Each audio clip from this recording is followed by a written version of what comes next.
This is the Can Crushers Wrestling Podcast. The following contest is scheduled for one fall. Let's go nuts! It's Jimmy Nuts! Right out of the door! With your hosts, Mark Martinez.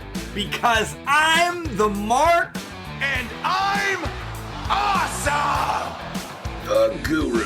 Today I'm going to break it down for all you simpleton sweat hogs listening out there in Can Crusher Nation.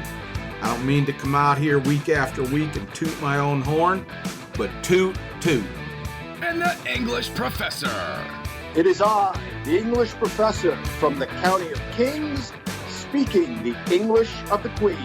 Hey, this is former WWE superstar Duke, the Dumpster Drosy, and you are listening to the Can Crushers Podcast. And welcome back to another Can Crushers Wrestling Podcast Spotlight Show. I am your host, Mark the Mark Martinez, and wow, are you racking up the visits? Welcome back to another Spotlight, the English Professor. How are you doing? I'm all right. Do I get points for these? You do. I do. Okay, so I'm racking up the points. Yeah, gold stars, Nice. points, whatever you want. Nice. And if you get so many gold stars, I have to buy you a pan pizza. That's excellent. It's like the book it when we were kids, Yeah. which I never got because I didn't read a book at all. You read them for me. Yeah. True story, and then we'll get on with the interview today. I had earned 9 stars when I was in first grade. And they weren't book stars, they were behavior stars. I was a bad, rotten kid. And I started dating this girl, Gina. We were like 6 years old. And so I tried to behave for her. She likes good boys, so I'll try to earn stars. I got all the way up to 9. All I had to get was a 10th one, and I'd get a book, a coloring book or something. And I started acting like a total asshole. And I lost one and another. And I thought, oh, wow, she must like me now because I'm a bad kid. If she liked me as a good kid, she'll love me as a bad kid. She ditched my ass. She didn't sit next to me on the school bus anymore. That was the end of that. No more lunches together? Nothing. Done. We were done because she liked the good kids. I was right the first time. Speaking of good kids, well, I don't know if he's going to like it that, but coming on the show today, John, is Joe Dombrowski, one of the voices of IWC. I can't say the voice because Nick Lendl's our boy. He's done everything for us, but this guy is a historian of IWC. He really is, and I want to ask him about his knowledge of the wrestling business. As far as like dates and names go, I can appreciate that because that's kind of what Chad and I bring to this show. I don't know what you do without us, Mark. To be perfectly honest with you, you don't remember much at all. But Joe's ability to that's not a shoot either, right? Yeah, Joe's ability to bring up names and dates, and based on what he's watching in the moment, it reminds him of something he saw however many years ago. And he's able to just retrieve that at a moment's notice. That's pretty impressive. Whatever business you're in, whatever sport you watch, I love listening to people who can pull out names and dates at a moment's notice. He's also linked to ROH. He's also linked to Camp Leapfrog. Joe does a lot of voiceover for random other promotions too. That's everything I like. That's the aspect I like, and I don't know. Maybe I need to grease Joe's pockets and get into good faith with him. Yeah. If you have wrestling figures, he'll take them off your hands. If you want to, I bet you he'll take a bribe in wrestling figures rather than money. To resell them to your son then. Yeah. I sold him a bunch of figures out of the trunk of my car. Your son or Joe? Joe. Oh. Joe. Yeah. Did you really? Yeah, I had a bunch. Were they my old ones? No. No. It got a little crazy. I think I had the headbangers with green polka dots and the headbangers with purple polka dots. And I'm like, this needs to end somewhere, I think. Yeah. So, I sold Joe a bunch of stuff. He was more than fair. All right, let's get them online. Quick shout out, collar and elbow, hats, hoodies, tees, everything you need to know. And you use a promo code Can Crushers, all one word, capital C in Can, capital C in Crushers. I see you wearing a shirt, and you save how much, John? You save 10% when you use that promo code. Here comes Al Snow. Wrestling. A love and a passion we all share. I've started a wrestling brand. The wrestling brand. A brand founded on the aspects of wrestling. Two entities working together to create a product that connect emotionally for people everywhere. Collar and Elbow is the brand. Passion and love for wrestling is the drive.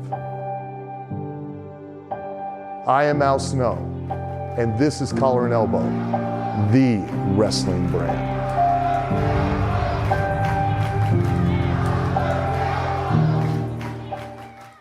Well, welcome back, Can Crushers listeners. We just heard from Al Snow over at Collar and Elbow. Hats, hoodies, t-shirts, eye patches, vests, pants, all sorts of cool wrestling stuff. And we have now on the line with us this week's guest, Joe Dombrowski, IWC color commentator, historian, personality extraordinaire. Joe, thanks so much for joining us on Can Crushers. Thank you guys for having me. I appreciate the platform, and I know we'll have some fun. Oh, for sure. For sure. First and foremost, Joe, you have a DVD that's been out for a little bit now. How long have you worked on it? And tell everybody that doesn't know what it is, because it's a hell of a DVD. Well, gosh, that introduction could describe any number of DVDs. It could. That's why I gave you everything. Man, see, I like the wide open lane you've given me there. Yeah. But I'm assuming the talk of everybody lately has been the Brian Pillman Memorial Show Anthology, which we put together 15 hours of content on 4 discs in the first ever official and legal mass release of the memorial shows that were promoted by Les Thatcher from 1998 to 2001 to honor and raise money for the family of and pay tribute to the legacy of the late, great Brian Pillman. And the story of those events is almost reached mythical proportions, because everybody's heard about these events that happened in the prime of the Monday Night Ratings Wars in the late 90s, and it had WWF and WCW and ECW guys all together under one roof, and no one else had seen that before. No one had done that before.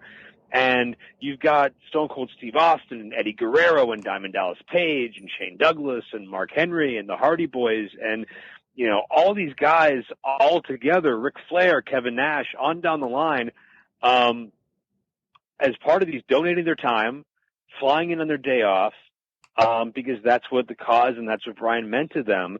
And, you know, you hear about, oh, Chris Benoit and William Regal had, you know, the match of the year, the match of the decade. Oh, Benoit versus Jericho. Oh, the cruiserweights, and all these great matches that came out of these events, but there was never really any place to see them. And the main reason there was no place to see them is because the distribution rights fell back to the Pillman family and the Pillman estate, who obviously so had distanced themselves from wrestling for quite some time, and they had their own personal issues they were going through. Anybody that watched Dark Side of the Ring kind of has an understanding of how rough the life for the Pillman family got after Brian's death. But I had been working with Les Thatcher since, I'd known him since I almost practically broke in. When I broke in, I was smart enough to realize eventually the opportunities were not going to come to me. I had to go chase them.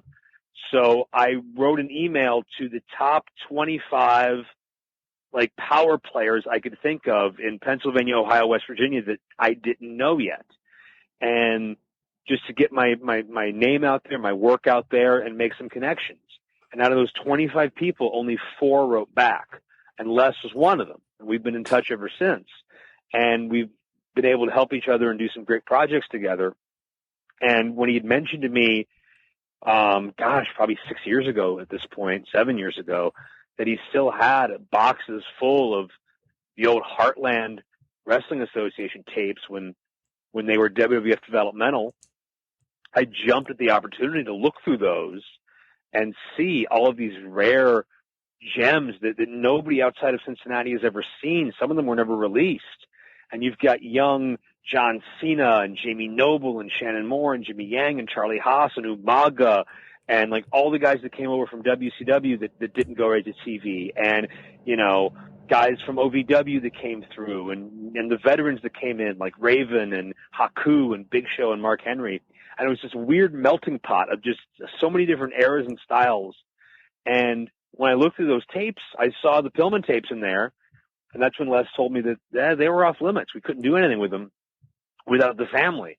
And about 2 years after that, Brian Pillman Jr. Breaks into the business. He starts training with Lance Storm. I have mutual friends that have also trained with Lance Storm. Brian lived in Cincinnati. I run events out of Cleveland. We had a chance to develop a professional relationship. And from there, once we had some trust and we had some chemistry, I pitched the idea to Brian Jr., and he was all for it. And we've spent the past couple of years putting this together ever since, and just tracking down the highest quality footage that still exists, and getting exclusive interviews, and finding these bonus rare relics that nobody even realized still exists. It truly is a piece of wrestling history. It truly is something that people have heard about, but probably never thought they'd see.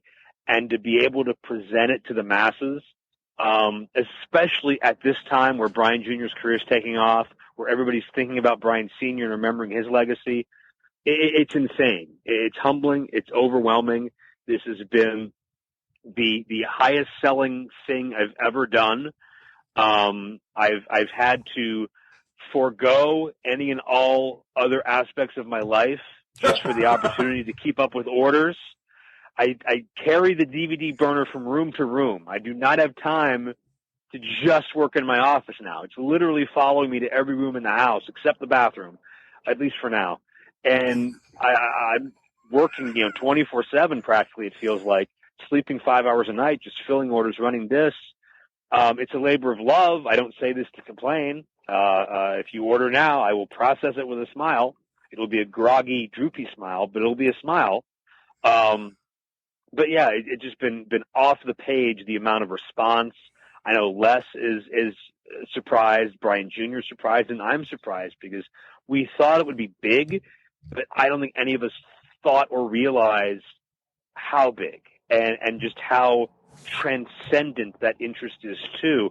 One of the guys I sold a copy to was Ace Austin from Impact Wrestling. And I love talking about that because Ace, when the first Brian Pillman Memorial Show happened, was 18 months old. So the fact that he had such a profound interest in it shows how this is kind of carried through time. And in a way, the legend of these events is even bigger now than it was 20 years ago. So I'm very proud to be a part of it. So prior to the release of it, because you have 100, 200, 300 hours already of just burning stuff, how many hours do you really think you have into this? I know you said years, but I mean, it's almost a lifetime of getting everything, right?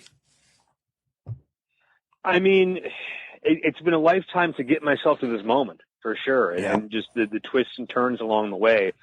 The amount of hours I have into this project specifically, I mean, easily into the hundreds, probably into the thousands by now. But, I don't subscribe to the thought process of if you love what you do, you never work a day in your life, because this stuff is hard work and it is laborious and it does take a lot out of you. But if you love what you do, you'll never mind making that sacrifice and putting in that effort. So it was a lot, especially during the COVID era, just coordinating interviews and running into people, and flying to Knoxville and doing the voiceovers with Les, and with some of those shows that were 15, 17 matches, we would have a long day in front of a computer screen, just voicing and sharing stories and just talking and just, reminiscing. I mean, me, it was mostly about, calling the matches and being true to the story in the ring. But whenever I have a chance to pitch to Les and he can tell me what it was like in the locker room and what it was like, in the hotel lobby and what it was like getting people from the airport and what it was like, just the logistics and the behind the scenes and just the moving parts of putting all of that together, to me is probably as interesting as anything that happens on the shows, because it's just something bigger than anything that you'd experience, 99 days out of 100, if not more. So and I wanted to do justice to it. I didn't want to just slap something together and put it out there. I wanted to make sure it was properly honoring every person and every emotion that went into those shows. And humbly speaking, I hope and I think we accomplished that. So, Joe, just out of curiosity, why this project? Why Brian Pillman? Are you a huge fan, or do you think like there's something that the fans out there didn't know about him? Why specifically this project? Well, I was always a huge fan of Brian Pillman. What he had done in 1996 and 1997 revolutionized a lot of different ways and aspects people looked at the business. He pushed that envelope. He was dangerous. He was edgy. He was controversial, but in a way that you couldn't take your eyes off of him because you didn't know what would happen next. And he had such a commanding presence about him that he was able to, for lack of a better term, own the room. Anytime he walked in, anytime the camera was on him. And, being a kid growing up and watching Brian do these things, I was fascinated. I was transfixed on it. I don't have a lot of memories from watching wrestling specifically in 1996 because as a fan, I kind of was in and out a little bit, but I vividly remember watching the night Brian pulled the gun on Steve Austin and just how different and how, no pun intended, raw that whole experience felt. So the chance to honor Brian, talk about Brian, introduce Brian to maybe a new generation that hadn't seen him, that was definitely a big part of it. But honestly, the real answer and the bulk of the answer is it fell into my lap. It was it was an opportunity to see a hole in the market and an opportunity to fill it, because I'd always been curious about the Pillman Memorial events. I'd always wanted to see them. I always wanted to learn more. And I never had the chance to, because I didn't know where to get them as a 12, 13, 14, 15-year-old kid. And even when I got older and a little more internet savvy, you'd see, a bootleg copy here or there, something leaks out, but there was never a definitive set. And if it wasn't for Les Thatcher letting me look through his box of Heartland tapes, and if it wasn't for Brian Pillman Jr. breaking into the business 2 years later, this wouldn't happen. I couldn't do it without Les. I couldn't do it without Brian. And it's just, it's serendipity in that respect. It's like it was meant to happen. But once I knew the chance was there, I knew if it was something that excited me, it would probably excite a lot more people out there. And if there's a way to do this, let's preserve part of history and tell what I think is one of the most fascinating stories that has not gotten a platform yet. And that's what we did. Prior to making this my air quotes job, or your job, sorry, did you actually sit back and enjoy it first? And then said, okay, I'm putting this together now. Now that I've taken my time as the youngster Joe to watch all of this stuff, did you sit back and enjoy what you watched? Enjoy the Pillman sets? Yeah. Oh, absolutely. I enjoyed, even when I was working on it, it was fun because I was entertained by what was in front of me and just the sheer amount of talent and the fact nobody phoned it in. Nobody got paid, but nobody phoned it in. Everybody put their working boots on. Everybody was happy to be there, and everybody left something of themselves. at that event. And whether it was, an ECW world title match that went all over the building, whether it was a technical mat classic, whether it was any of the big stars like a Mick Foley or Edge and Christian or DDP or whoever stepping into the ring, whether it was the independent showcase with a lot of the guys that nobody had heard of yet that went on to bigger things like a Nigel McGuinness or a John Cena or a Randy Orton.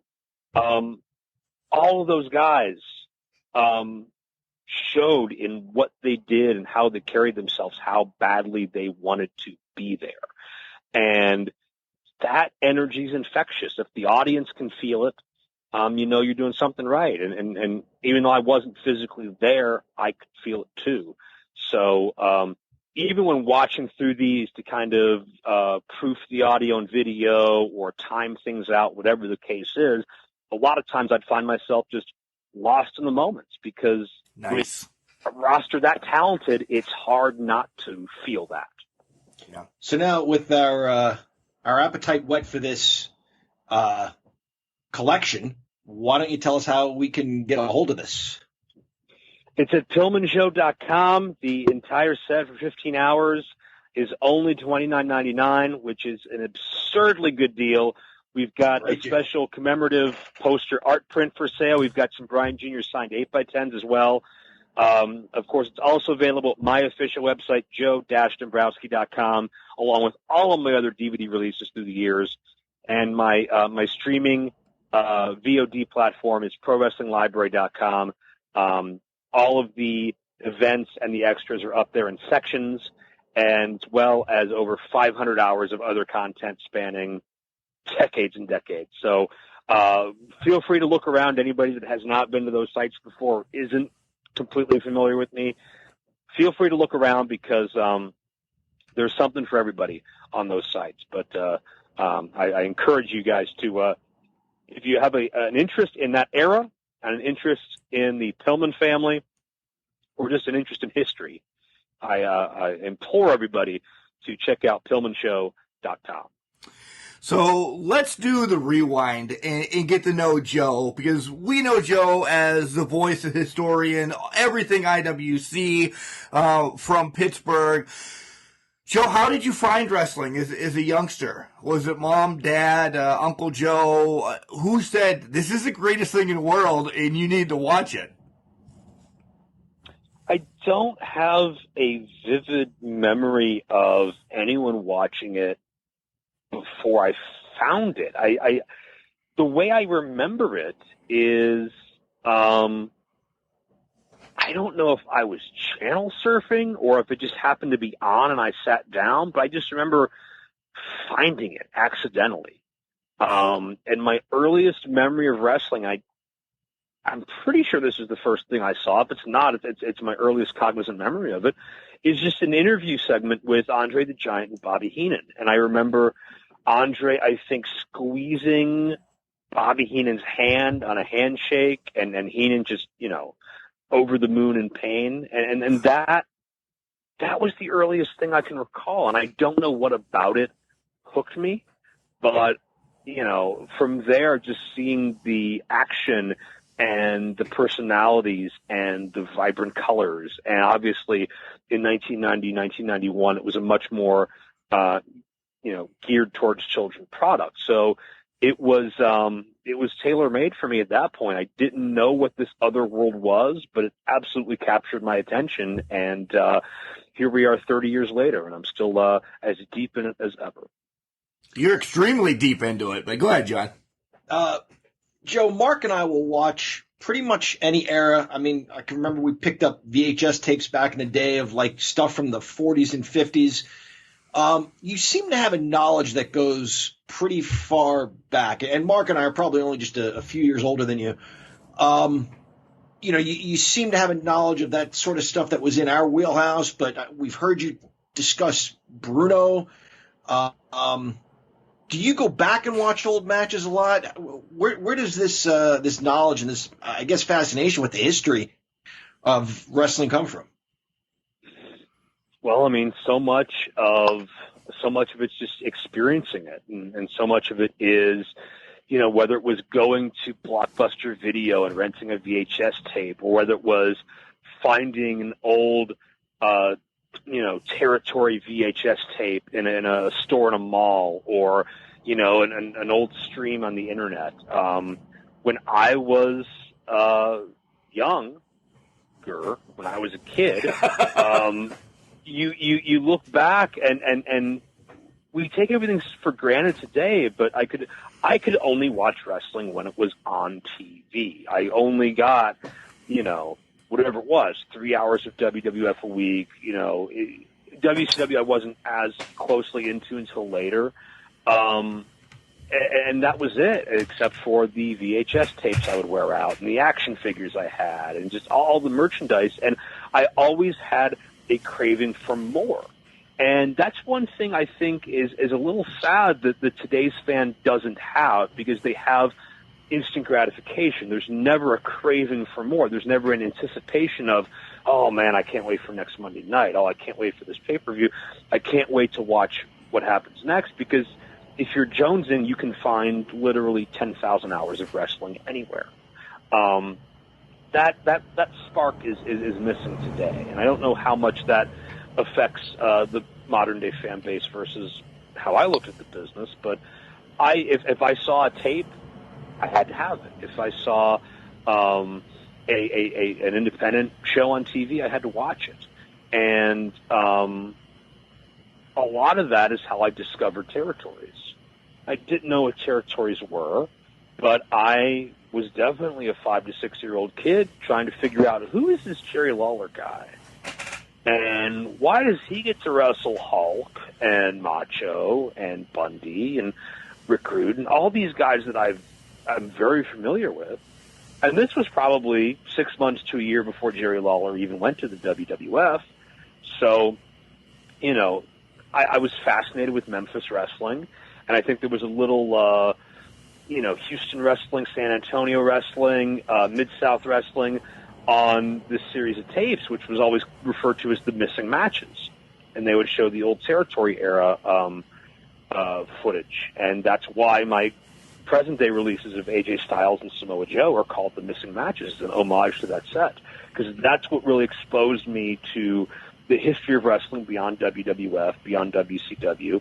And I learned of Nick Bockwinkel and Jerry Lawler and Manny Fernandez and Lance Russell and just all these names that had come through, the industry in so many of the glory years. I had a tape of Sergeant Slaughter in old AWA footage where he was mentoring Greg Gagne and he was wrestling Ray the Crippler Stevens. And, that opened up a whole new door for me. What's this AWA thing I'm hearing about now?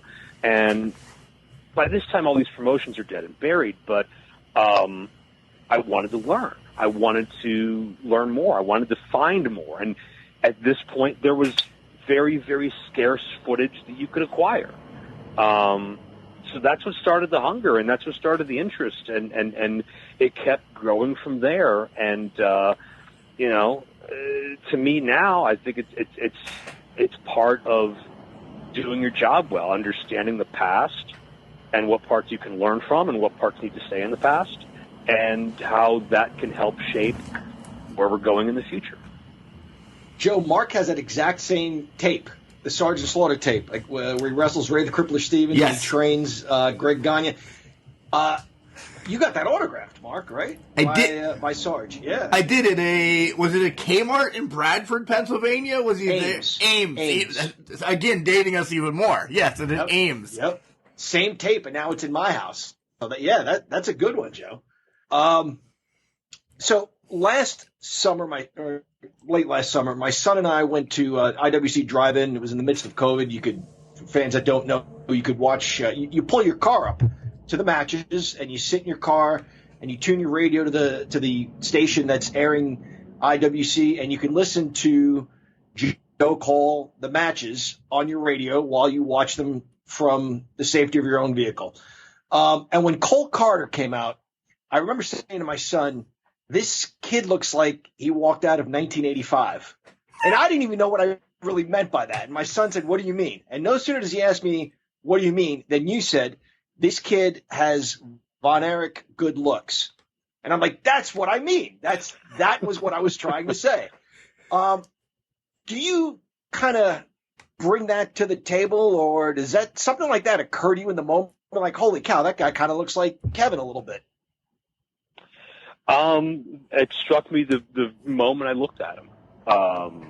It's not something that I cognizantly tried to prepare for or tried to figure out a comparison point.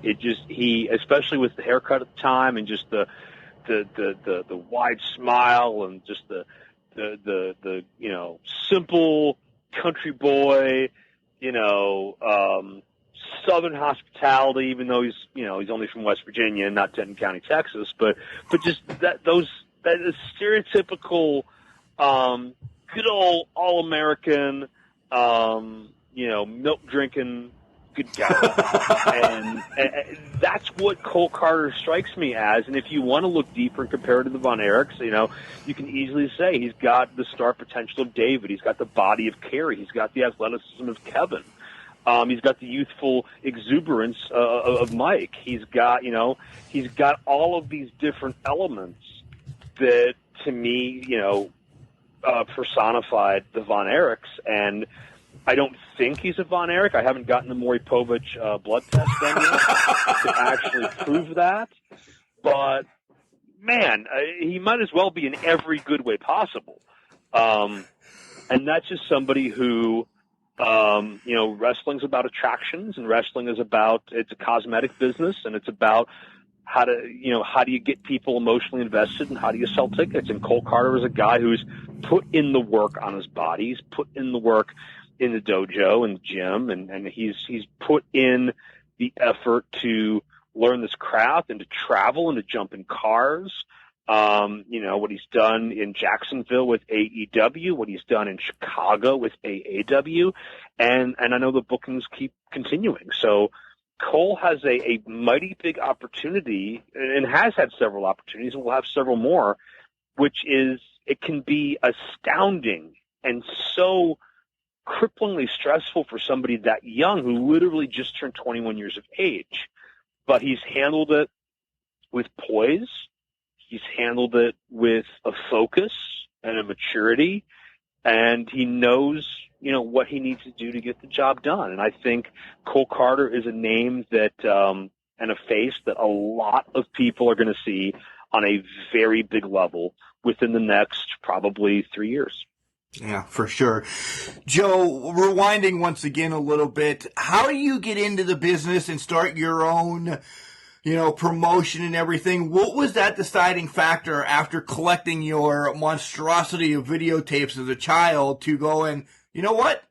I'm going to open my own business. I'm going to start my own VOD company, all that. Like, you were a Walmart of wrestling, legitimately. Oh gosh, that's an 18-year-long answer. You a soundbite. Yeah, all right, slim it down a little bit, but geez. I mean, I always knew I wanted to be in the business. I knew that's where I would be comfortable and where I belonged, for lack of a better term. And whether that was just youthful exuberance, whether that was naivete, whether it was just the drive to actually chase your dreams and not be one of those guys who, thinks what if or what could have happened. But I knew I wanted to do it, but I never, I don't say never, but I didn't often see myself in an in-ring capacity as a wrestler, because I was never athletic.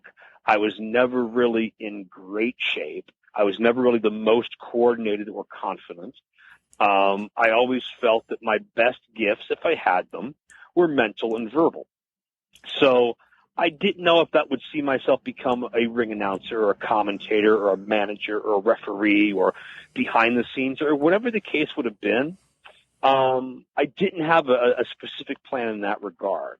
But once I discovered independent wrestling as an 11-year-old kid, I knew, okay, this some way was my path. Okay, they were still running shows 40 minutes away from me, 45 minutes away from me. And when you're an 11-year-old kid and there's no car in your household, that's not exactly the easiest thing to just jump in and go down and check it out. So I followed it through TV and later through internet. And I didn't actually get to an event until July 20th, 2002, which was IWC in Canonsburg, Pennsylvania, Isoplex at South Point. Wow. And I had 3 friends at the time who were gung-ho about going. I had kind of a crew to enjoy this experience with. And the main reason I wanted to go, and it was a stacked card. Colt Cabana was there, and Balls Mahoney, and Little Guido, and Christian York, and Joey Matthews. And it was a title tournament to crown the new IWC champion because CM Punk had just had to forfeit due to injury. But the main reason I went, the draw that had me excited, was the main event of Jerry the King Lawler versus Kamala. Why? Because I've had it on a Memphis tape since I was 5 years old, full circle. So I wanted to see that match, and I was so hoping it was the real Kamala because I knew there'd been imposters out there. And I was so happy that it was. And I remember, I think I was in the second row of that event, and I remember just the feeling I got seeing these wrestlers interact with fans just directly and how close I was to the action, just the adrenaline that just pumped through my body as a result of it. And seeing so many guys I'd watched on TV as a kid, like Shirley Doe and Dennis Gregory and T. Rantula, and even the promoter Norm Connors I grew up watching as a villainous manager. If you want another weird full circle situation, Norm's, I think it was his first event as a manager was at Northgate High School here in Bellevue, Pennsylvania in December 1993. It was his managerial debut. One of the only things I remember about that event is the manager that wore purple and everybody yelled Barney at. Yep. We did the same. Norm Connors. We know that guy. Yeah.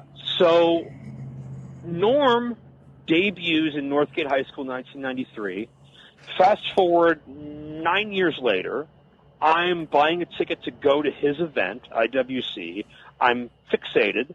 I'm writing results and articles on my own. I'm talking to wrestlers anytime I can. I'm fully immersed in this. I want to be there every month. I'm still in high school also. I'm 17 years old at the time, I think. And my Spanish class in high school needed a fundraiser for a trip. Light bulb over my head. Let's bring pro wrestling back to Northgate High School.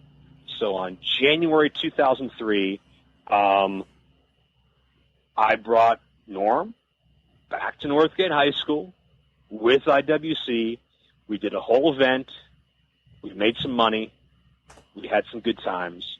And that was my first night in the business, 9 years after Norm, who broke me in.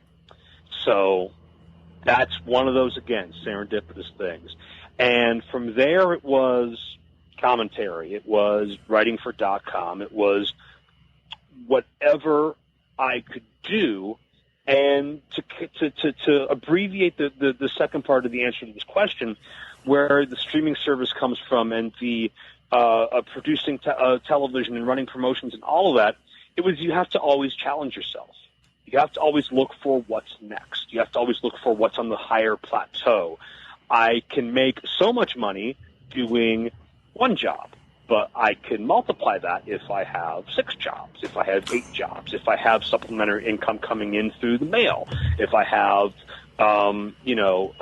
affiliates out there who are carrying my products, et cetera, et cetera.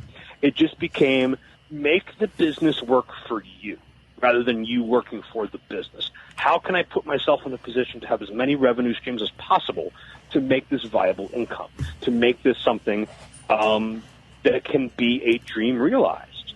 Okay, if your dream is to be professional wrestling as an occupation, how do you make that happen?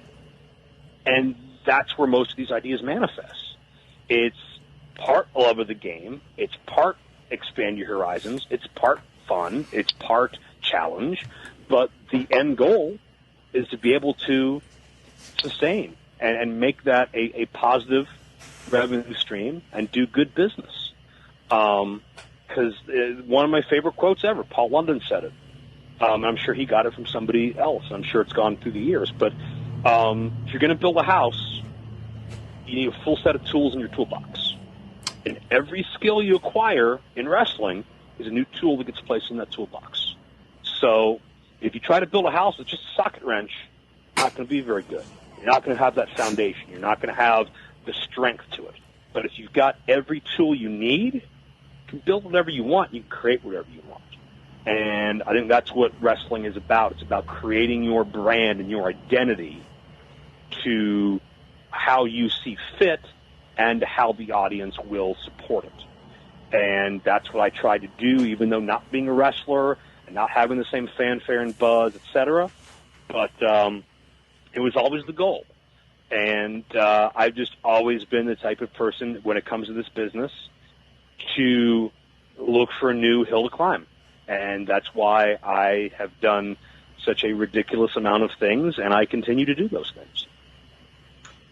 We saw Norm right around that same time, right, Mark? Mid-90s, 94, 95. In St. Mary's with Lou Marconi during the whole snowstorm. Yes. Beef Stew Lou. Yeah, that was Steel City Wrestling. Does that sound right, Joe? Norm did run Steel City Wrestling for, I would say, around 1994 until 2000, yes. The show I saw Norm at wasn't Norm's promotion. The name I've written down somewhere, and it'll come to me later. But yeah, that was Steel City was the precursor to IWC in so many ways, and that was, one of the pillars of independent wrestling. And I watched Steel City TV, when I was 12 years old in 1998, and that was my first time seeing Mike Quackenbush and Reckless Youth and York and Matthews, and my first time hearing the eclectic announce team of Jeff Gorman and Mark Madden, both of whom I'd go on to work with several times. So, I got a lot of fond memories of a lot of Norm stuff in the 90s. So, how do you land the gig that you have now as color commentator? Obviously, the credentials are there. I mean, just in listening to you for a little bit, it's obvious the credentials are there. But, you don't go to Indeed or Monster and type in, like, wrestling color commentator, right? How do you land a job calling matches? Well, when I had the idea to bring IWC to my high school as a fundraiser, a big thing that Norman liked to do was always have some local flavor involved, have a guest teacher as a manager or a principal as a manager or a referee. And I was still 17, so I couldn't do anything on the actual event. I could not get in the ring. Legally, that would not be a smart idea. But I forget if it was Norm's idea or my idea. But we got to the point that, I would commentate the event with Jeff Gorman, who had been the voice of Pittsburgh wrestling for as long as I'd known that Pittsburgh wrestling was a thing. So that was my first shot to do it, and I was nervous. I prepared like hell. I did everything I could to be ready for the opportunity, and let me tell you, I sucked. It was I'm sorry. If you turn that on at some point and do a viewing party and I happen to be there, I'm just going to cringe uncomfortably the whole time. But that's fine because you have to put yourself out there and take that risk. It got my foot in the door. A month later, I started writing for .com and doing the results and doing some interviews and some feature articles and things like that. And then from there, it became, okay, let's groom me. Let's cultivate me. Let's develop me. Maybe I call one match on this road show, 2 matches on this road show, and just see if I'm progressing, see if I'm getting better. Norm saw something in me because he didn't just kick me to the side. He probably saw more in me than I would have seen in myself had the younger version of me come along today and asked me. And that's the honest truth. But he saw something to keep me around. And really the defining moment was in August of 2003. I've been there now 8 months, just doing whatever they need me to, writing, announcing, etc. something was going on where every announcer wasn't available. I think there was somebody was getting married, and there's just a lot of outside things happening to where all the regular commentators and even the ring announcer were not going to be present. So Norm, whether it be being comfortable with me, or whether it be having his hand forced, or maybe a combination of both, took a chance and said I was calling the whole show. And that was a television taping. That was a pretty big event for the time, for any time period, really. I mean, that was AJ Styles was on the show, and Shark Boy, and Kurt Angle's brother Eric Angle was on the show, and of course, all the IWC's best. So it was a trip for me. It's like, God, I'm going to watch AJ Styles on this pay-per-view on Wednesday night for NWA TNA, and then 3 days later, I'm going to call his match. And I'm still 17 years old. It's insane to me. But I did that show. That was where I met Anthony Kingdom James, who was brought in to be the color analyst with me, and also the ring announcer, and probably keep me in check. And I thought we had great chemistry, and I gave that show everything I had. I put my heart and soul into it. And if we watched it today, I would pick it apart and probably hate it. But in that moment, I gave it everything. And Norm came to me after the show and said something to the effect of, that was effing awesome, or something like that. He seemed very happy with it. And I've been a part of the IWC broadcast team ever since. So the lesson there is keep working, keep yourself out there, and when the timing is right, anything can happen. Yeah, that's great advice across the board, wrestling, any type of life in general, Joe. Let's dive into present day IWC. As we record this, Joe, a few weeks ago we had the Washington show, and then in a few weeks we have the Reset Button, which is my favorite show of all IWCs. How fun are those to call? Because you don't know who's going to come out that door or out of that curtain at the Reset Button Reloaded pay-per-view. Well, I think one of the coolest things about wrestling, when it's done right, is the element of surprise. And where you don't know what twist is coming next and what direction it's going to take you in. And that's the magic of Reloaded, because it eliminates the need to have, for lack of a better term, a lame duck event. There's no point doing that after you've had your massive event and all of your big rivalries have kind of been settled and everybody looking to move on. There's no point where, okay, the dust settles and we just kind of regroup. There's, okay, here's the next curveball. Here's the next change.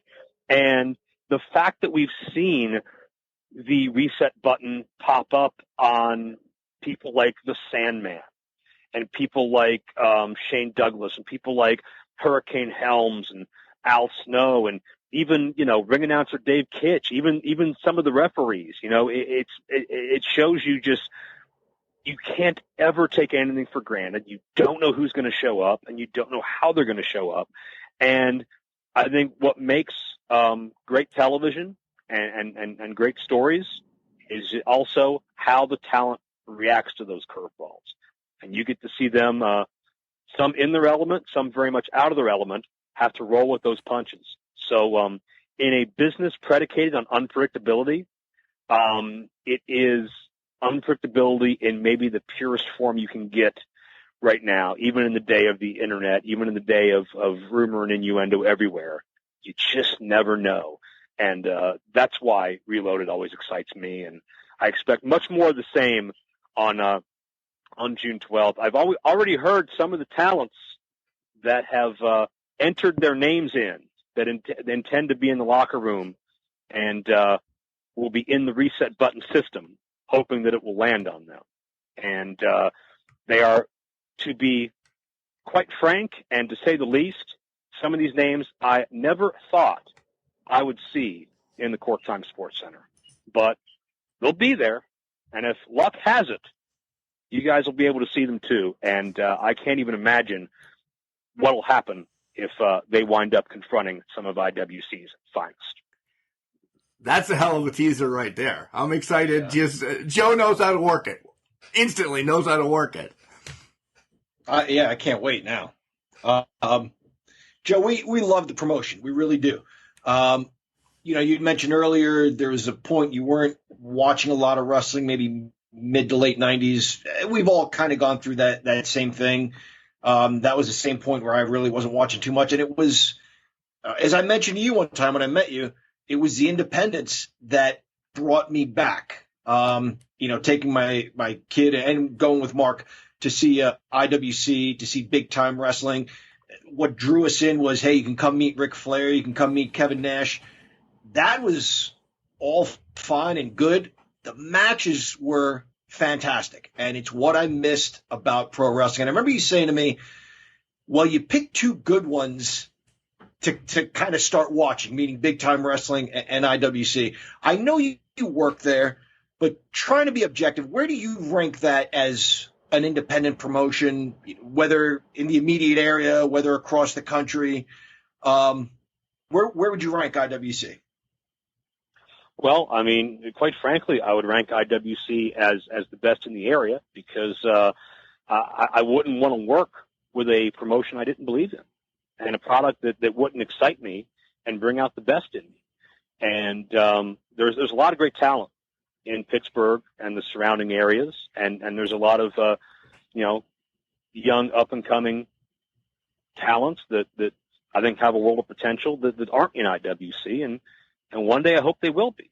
But IWC has consistently been the measuring stick in any metric you want to look at, from a talent, from a production, from a attendance, from a distribution, from a marketing, from a cross promotional, from any element you want to look at.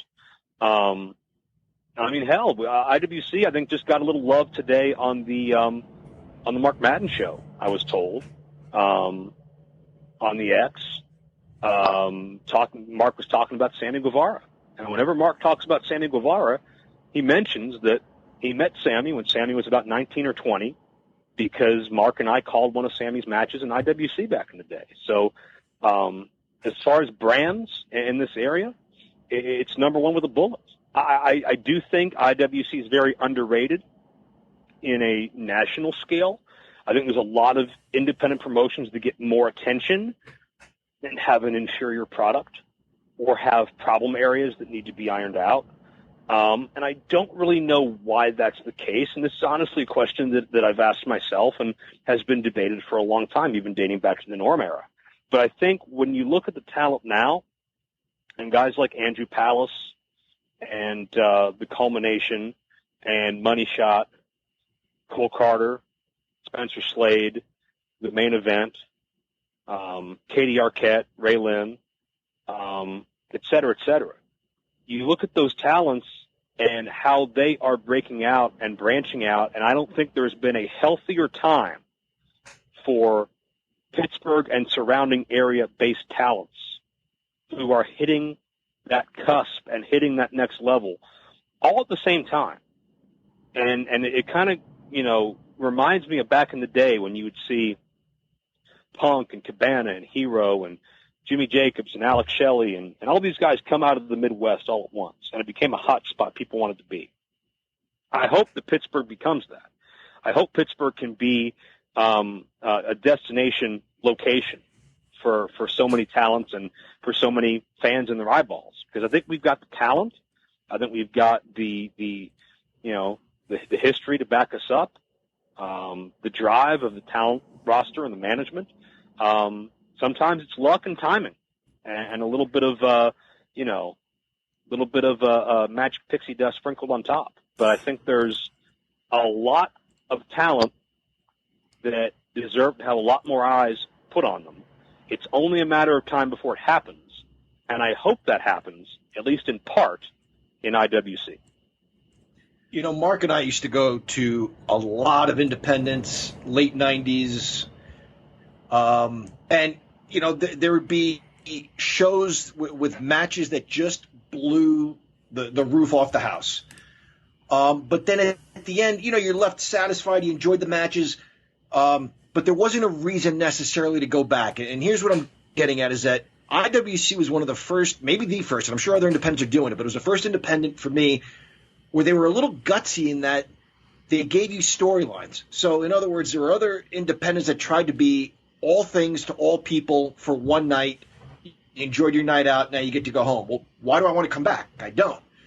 IWC was gutsy enough to kind of show me things that made me laugh, pissed me off, made me angry, whatever, to where I want to come back. And I don't know that a lot of independents do that. Maybe they do now, but they gave you storylines. They gave you feuds, and, they were good enough that if you picked it up that day, you could kind of figure out what was going on. I mean, Mark, we brought my wife who she's not a fan, but she is. You get invested. She knew what was going on the first day there. Yeah, absolutely. Well said. You get invested.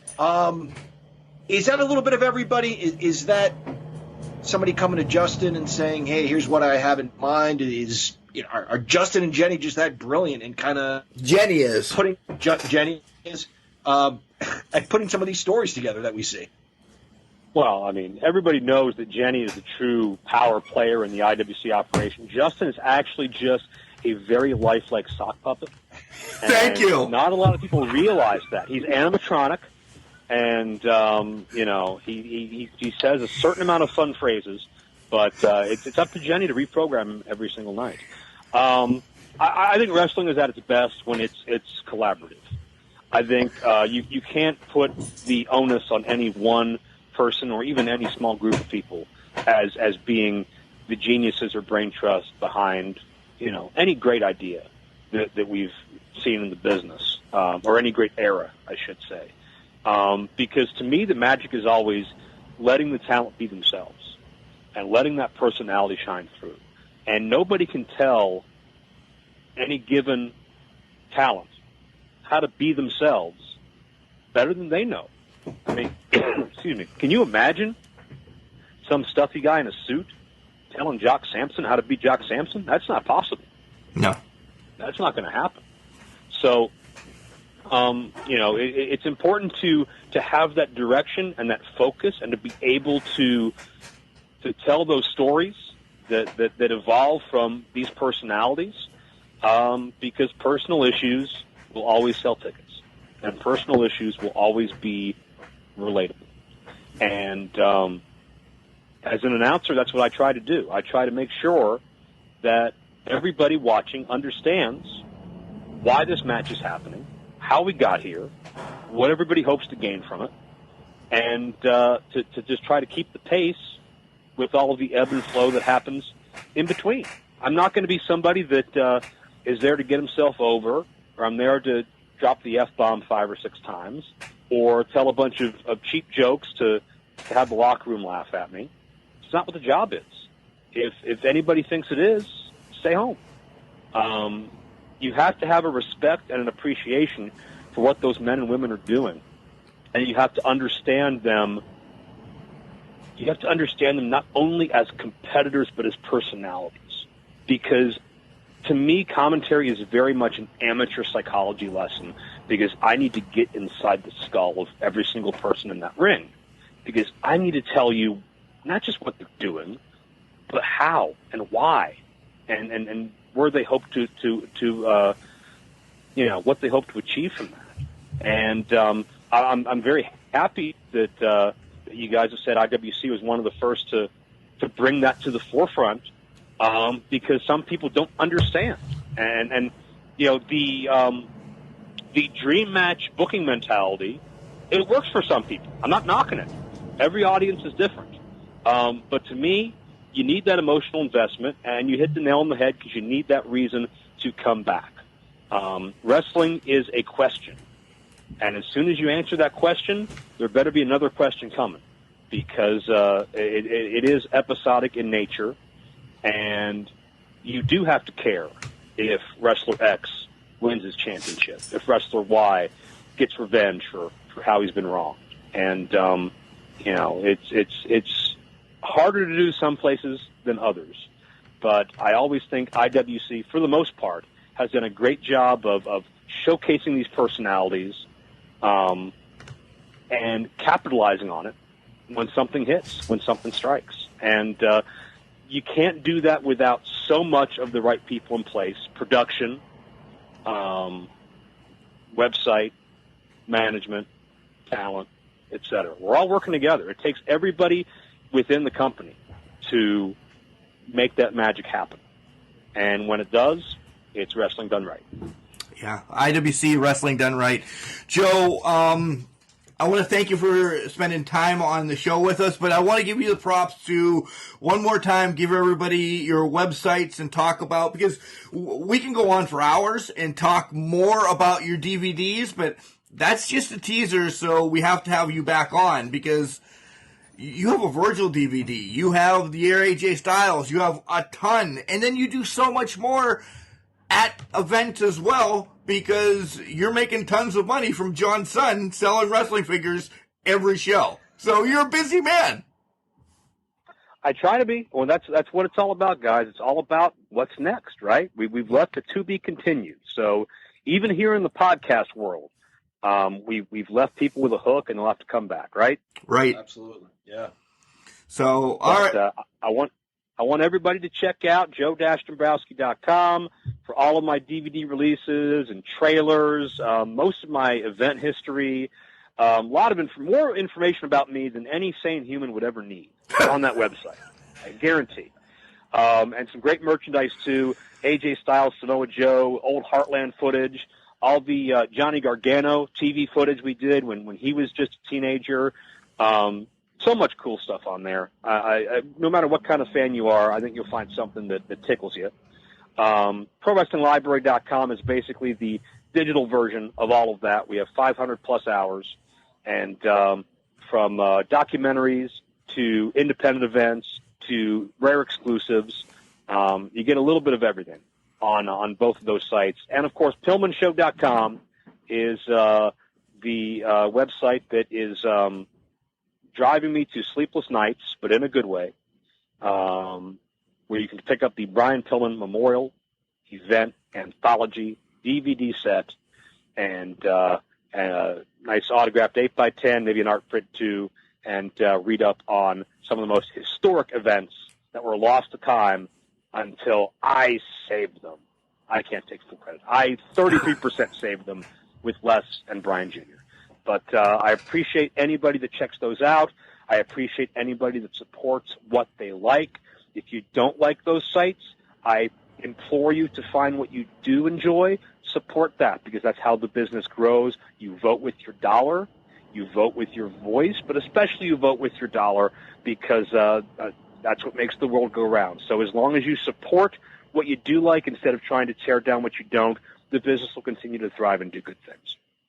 Well said. I don't want to end it any other way, John. So say goodbye. Perfect. Say goodbye to Joe. That's it. Thank you, Joe. This was awesome. All right. Thank you, guys. Take care. That was Joe Dombrowski, color commentator extraordinaire over at the International Wrestling Cartel, Mark, our favorite independent promotion.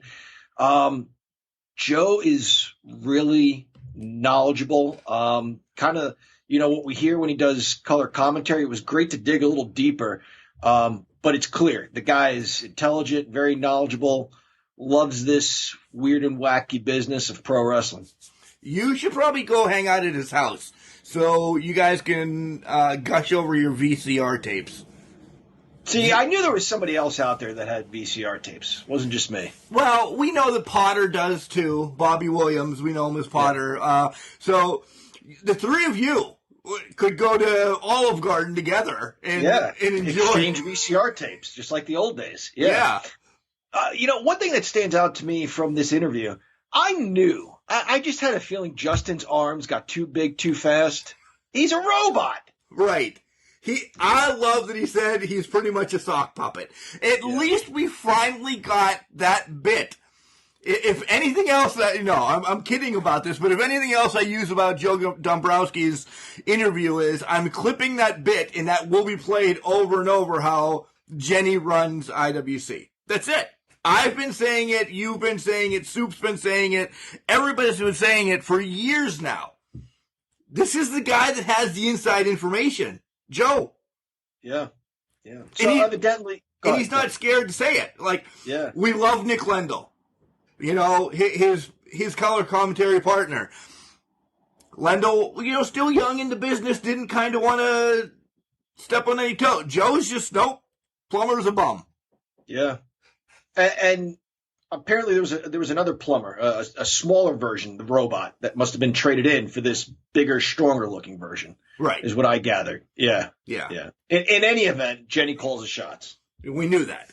And we knew that. I loved one of the things that I wrote down during this interview. I loved everything he said about the Von Erichs. I figured that was where you were going to want to start, and Cole Carter. I know we brought it up before, but he actually broke it down of saying David and the look of Kerry and the athleticism of Kevin. Yeah. He's right. Yeah. Joe's a guy that really has his eyes and his ears on this business from, you know, this point all the way back through however far back. He's a knowledgeable guy. There's a lot of good stuff here. And to your point, it really, an hour flew by, didn't it, Mark? And it seems like it was just the tip of the iceberg. Right. Joe can come on whenever he wants, and we'll just turn the mic on and let him go, because the stories that he has, like, we didn't get a road story for him. We got the Pillman, we got IWC, and we got a little bit here and there. It's unbelievable. This guy is a genius. Well spoken. Yep. Unlike me, I am not. Yeah. We all know that. I thought I was until we talked to Joe. So is that going to take a little step down for you from here on out? A little bit. Yeah. Does it hurt? It does. Good. Yeah. It really hurts, because now you just know I'm talking to two people smarter than me now. Now I feel like Justin Plummer. Guys, June 12th is IWC Reloaded. It is the reset button. Do. You don't know who's coming out.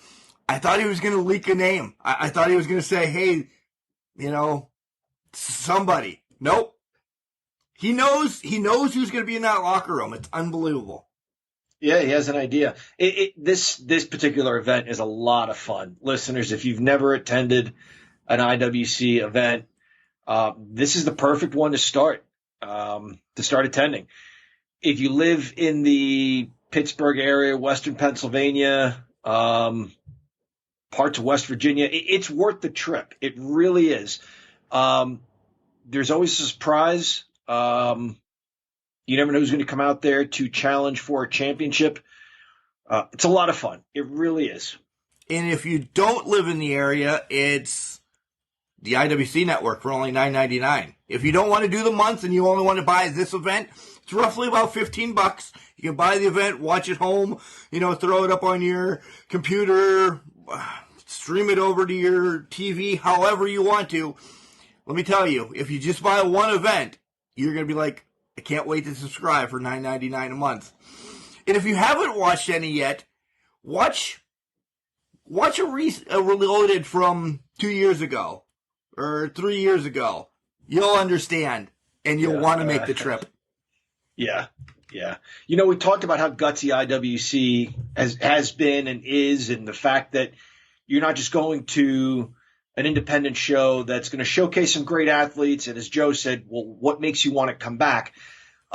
They've been doing this. Maybe it's a little easier now because they do have a network where you can go back and say, hey, do I want to go there and see this live? Let me watch a couple of events, maybe catch up on that storyline. They've been booking things this way even before the network. Oh, so yeah. That's a gutsy thing. Like, you know, they've been booking wrestling with thick plots and storylines that make you want to come back for more, even before the network.